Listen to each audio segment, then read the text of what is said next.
Hi, I'm Chris from Nytech Heating, Cooling, and Plumbing. Slow or clogged kitchen drains are a common issue. The main reason kitchen drains back up is all the stuff people cram down them, thinking that the garbage disposal will take care of it. Although a garbage disposal is designed to grind up kitchen waste, they're not designed to handle every type of food. Here are the 4 food groups you should never put down your sink. First, avoid putting peels from starchy vegetables like potatoes or carrots down your drain. Also, stringy vegetables like celery can cause issues. They tend to bind together and will disrupt the operation of your garbage disposal. Toss them in the garbage can instead.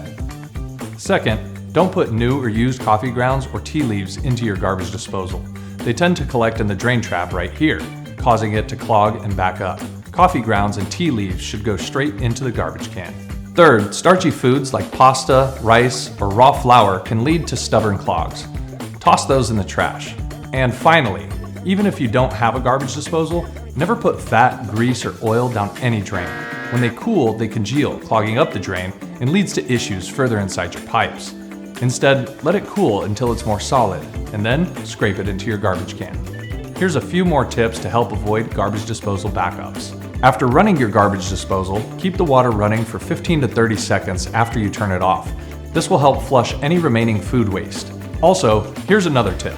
If your sink is draining slow, pour a cup of baking soda down your drain. Follow it up with a cup of vinegar. This will cause a chemical reaction, and you may see it bubble up. That's a good sign that it's working.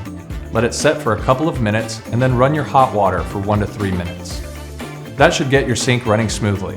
If it doesn't, or the clog keeps coming back, give us a call and we'll get you taken care of.